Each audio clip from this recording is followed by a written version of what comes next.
நிறைய விஷயம் பேச வேண்டியது இருக்கு, எல்லாத்தையும் பேசிட முடியுமான்னு தெரியல. சரி, அப்படியே இருக்க கண்டென்ட்டை ஒரு கார்னர்ல இருந்து ஆரம்பிச்சா, பொதுவா ஒரு நல்ல கமர்ஷியல் படம்னா அது தியேட்டர்ல நல்லா ஓடிச்சா இல்லையான்றது மட்டும் இல்லாம அது ஒரு நல்ல சன் டிவி ஆர் கேடிவி படமா இருக்குதான்றது ரொம்ப முக்கியம். ஐ மீன், எப்போ டிவியில போட்டாலும் சரி, இல்ல நம்மளே ஏதாச்சும் ஓடிடிஸ்ல ஒரு குறிப்பிட்ட டைம் கேப்ஸ்க்கு அப்புறமா போய் பார்க்கணும்ட்டு ஒரு செகண்ட், தேர்டு, ஃபோர்த்துன்ட்டு எத்தனை வாட்டி ரீவாட்ச் பண்ணாலும் போர் அடிக்காம போகுதா இல்லையா அப்படின்றதும் என்ன பொறுத்தவரை ஒரு நல்ல கமர்ஷியல் படத்துக்கு முக்கியமான விஷயம் தான். ஃபார் எக்ஸாம்பிள், இந்த சாமி படம்லாம் நான் ஒரு 1.5 வருஷம் முன்னாடி பார்த்திருப்பேன். அதை அகைன் இப்போ சன் டிவி கேடிவில எல்லாம் போட்டா கூட அசராம ஃபுல் படத்தையும் உட்காந்து பார்ப்பேன். அவ்வளோ எங்கேஜிங்கா நல்லா இருக்குதுல. பாபா, சந்திரமுகி, பஞ்சதந்திரம், கில்லி, அயன், வில்லன்ட்டு ஏகப்பட்ட கமர்ஷியல் படங்கள் எத்தனை வாட்டி போட்டாலும் பயங்கர என்ஜாயபிளா தான் இருக்குது. பட் லோகேஷ் கனகராஜ் அவர்களோட லியோவும் சரி, விக்ரமும் சரி, தியேட்டர்ல பாக்குறதுக்கோ or 1 week of post release and pre ரிலீஸ்லாம் ஒரு மாதிரி எக்ஸைட்டிங்கா ஜாலியா ஒருத்தன் ஒன்னு பேசுவான், என்ன தேச்சும் மீம்ஸ் போட்டு விளையாடுவானுங்கன்ட்டு அப்படியே ஹோல்சமா இருந்துட்டு இருந்துச்சு.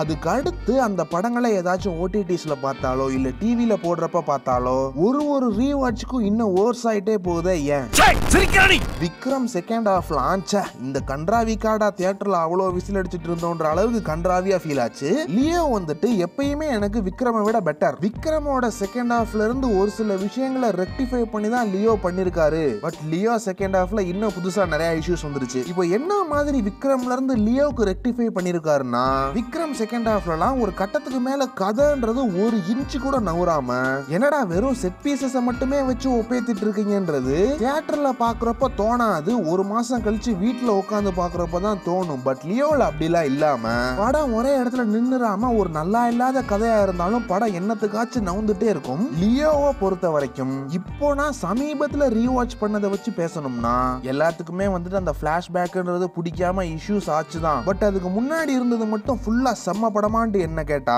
அந்த மன்சூர் அலிகான் சீன் வரைக்கும் ஓடுற லியோ படத்துக்கு நான் ஒரு 7 out of 10 தருவேன். அதுக்கு அடுத்து இருக்க மிச்ச படத்துக்கு ஒரு 3 கொடுக்கலாம். ஓவராலா ஒரு 4 to 5 தான் தேரும். இதுல நிறைய பேருக்கு அந்த பிளாஷ்பேக்கு அப்புறம் படம் பிடிக்கல, அந்த கிளைமேக்ஸ்ல நான் தாண்டா லியோன்றதெல்லாம் கேவலமா இருந்துச்சுன்னு சொன்னாலும் அது ஏன் பிடிக்கல, எதனால கேவலமா ஃபீல் ஆச்சுன்றதை யோசிச்சு பார்த்தா அந்த லியோன்ற கேரக்டரோட ஆர்க் பத்தி யோசிச்சு பார்க்கணும். இந்த கேரக்டர் லைக்கபிளா ஸ்டார்ட் ஆனனால தான் இதை ஒரு லீடா வச்சு படம் பார்க்க ஸ்டார்ட் பண்ணோம். ஏன் லைக்கபிளா இருக்குன்னா, ஒரு ஃபேமிலி காய் இருந்து தன் குடும்பத்தோட பீஸ்ஃபுல்லா தனியா வாழணும்னு நினைக்கிறாரு. அவருக்கு ஒரு பாஸ்ட் இருக்குதோ இல்லையோ, பட் இப்போதைக்கு அவரை டிஸ்டர்ப் பண்றவங்கள அவர் எப்படிலாம் டேக்கிள் பண்றாருன்ட்டு இன்ட்ரெஸ்டிங்கா லைக்கபிளா ஸ்டார்ட் ஆனது.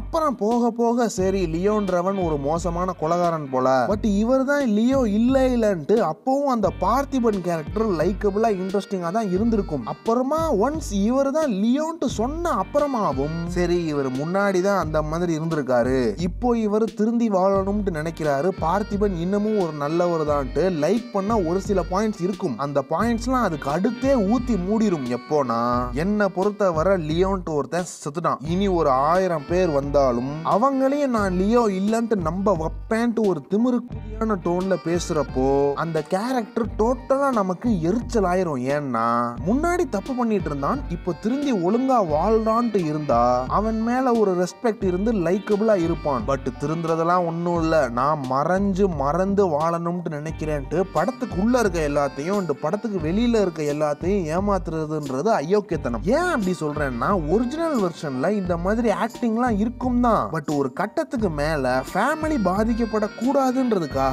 ஆமா நான் தான் ஜாய் இப்ப என்ன பண்ணணும்ட்டு அந்த பழைய குரூப் கூட சமாதானம் பேச போவான். பட் பார்த்திபன் அவனுக்குள்ள இருக்க ஒரு ஈகோக்காக அவனோட குடும்பத்தையே பணையம் வைக்கிறான். ஏன் பணையம் வைக்கிறான்னு சொல்றேன்னா, இது லோகேஷ் கனகராஜ் விஜயகாண்டி எழுதின ஸ்கிரிப்ட்னால விஜய் எல்லாத்தையும் அடிச்சுட்டு எல்லாத்தையும் காப்பாத்திட்டாருன்ட்டு இருந்துக்கும்பா. பட் இவன் எடுக்கிற ரிஸ்க்னால ஏதாச்சும் ஃபேமிலி மெம்பர்ஸ்க்கு என்னமாச்சும் ஆயிருச்சுன்னா என்ன பண்றது, எனக்கு என்ன ஆனாலும் பரவாயில்ல என் ஃபேமிலிக்கு ஒன்னும் ஆயிடக்கூடாதுன்ட்டு போய் சரண்டர் ஆகிற இங்கிலீஷ் வெர்ஷன் ஹீரோ நமக்கு லைக்கபிளா இருக்கான். பட் நான் கடைசி வரைக்கும் எல்லார் லைஃபையும் ரிஸ்க்ல வச்சுட்டு வர்றவங்க கிட்ட எல்லாம் நடிச்சு தள்ளிட்டு இருப்பேன்னு நினைக்கிற பார்த்திபன் அன்லைக்கபிள் ஆயிடுறான்.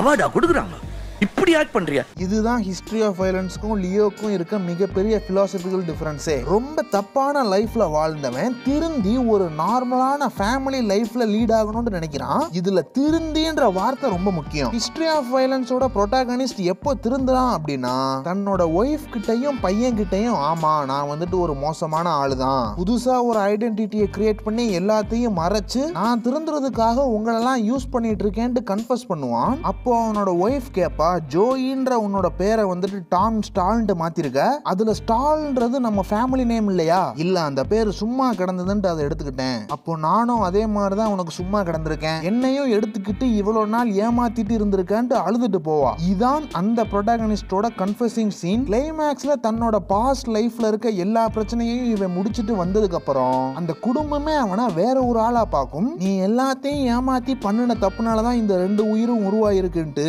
ரொம்ப டீப்பான சைலண்ட் சீன் அது. அப்போ அந்த சின்ன பொண்ணு இருந்துட்டு ஹீரோக்கும் ஒரு பிளேட்டை வச்சு நீயும் இந்த குடும்பம் தான்ட்டு ஒரு அப்பாக்கு பொண்ணு சொல்லுது. அந்த இடத்துல டாம் ஸ்டால் மன்னிக்கப்படுறான். இதுக்கு பேர் தான் உண்மையிலேயே திருந்துறது. இவ்வளவு பெரிய பிலாசபிக்கலான விஷயத்தை ஹிஸ்டரி ஆஃப் வயலன்ஸ்ல லோகேஷ் கனகராஜ் பார்க்கல. லோகேஷ் கனகராஜ் கண்ணுல தெரிஞ்ச ஹிஸ்டரி ஆஃப் வயலன்ஸ் என்னன்னா ஒரு பெரிய கேங்ஸ்டர் வந்துட்டு தன்னோட பாஸ்ட மறக்கணும்னு நினைச்சு புதுசா ஒரு நல்ல லைஃப் வாழ்றான். அவனோட பழைய ஆளுங்கள்லாம் வந்துட்டு நீ அவன்லாண்டு கேட்கிறப்ப அவன் ஒத்துக்கிறானா இல்லையா அப்படின்றதான் ஏதோ கேரக்டர் ஸ்டடின்னு சொல்லிட்டு எடுத்து வச்சிருக்காப்ல. சரி, கேரக்டர் ஸ்டடி அப்படின்னா இந்த கேரக்டரோட ஆர்க் என்ன, இந்த படத்தோட பிலாசபி என்ன? ட்ரக்ஸுக்கு அகேன்ஸ்டான படமா இது ஆர் வேற ஏதாச்சும் சொல்ல வராங்களான்னு பார்த்தா நோ. அப்புறம் என்னதான்டா இதுன்னு பார்த்தா பார்த்திபன்றவன் தான் லியோ தான்றத ஒத்துக்கிறானா என்ன அப்படின்றது மட்டுமே தான் இந்த படம். இதுல பார்த்திபன் தான் லியோன்றத அவன் ஒத்துக்கிட்டா என்ன, ஒத்துக்கலைன்னா என்ன? வில்லன்ஸுக்கு பார்த்திபன் கிட்ட இருந்து என்ன வேணும்? இப்படி எல்லா உயிரையும் பணையம் வச்சு நாடகம் ஆடுறதுக்கு பதிலா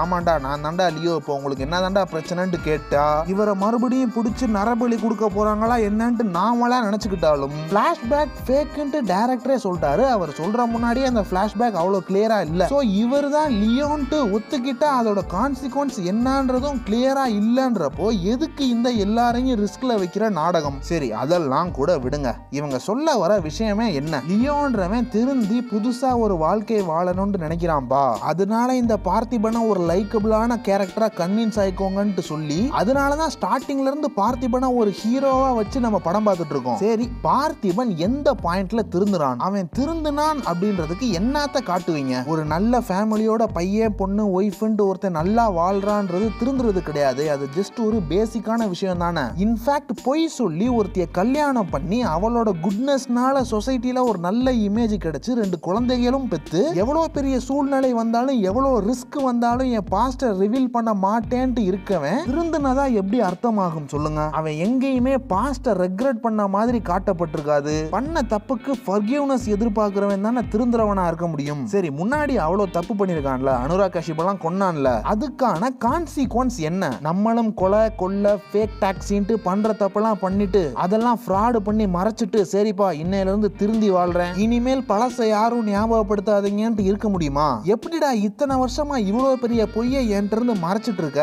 என்னைக்காச்சும் ஒரு நாள் உண்மையிலே மனம் மருந்தி நீயே என்கிட்ட கன்ஃபஸ் பண்ணிருந்தா கூட நான் உன்னை புரிஞ்சிருந்திருப்பேனேடான்ற அந்த ஹிஸ்டரி ஆஃப் வயலன்ஸ்ல இருக்க இன்டெப்தான ரிலேஷன்ஷிப்ஸ் பிலாசபிஸ் எதையுமே லோகேஷ் கனகராஜ் லியோ படத்துல கடத்தல. அந்த ஒரிஜினல் வெர்ஷன்ல இப்படி ஒரு பிலாசபியை பேஸ்மெண்டா வச்சுட்டு அதுக்கு மேலதான் ஒரு சுமாரான ஆக்ஷன் படத்தை பண்ணி வச்சிருப்பாங்க. பட் லியோல எமோஷன் பிலாசபின்ட்டு ஒண்ணுமே இல்லாத பேஸ்மெண்ட் மேல பயங்கரமா செலவு பண்ணி ஒரு ஆக்ஷன் படத்தை எடுத்து வச்சிருக்காங்க. இதனாலதான் என்னைக்கு பார்த்தாலும் ரொம்ப சுமாரான கமர்ஷியல் படமா லியோ இருக்குது. இருந்தாலும் எனக்கு லியோ விக்ரமை விட பெட்டர்.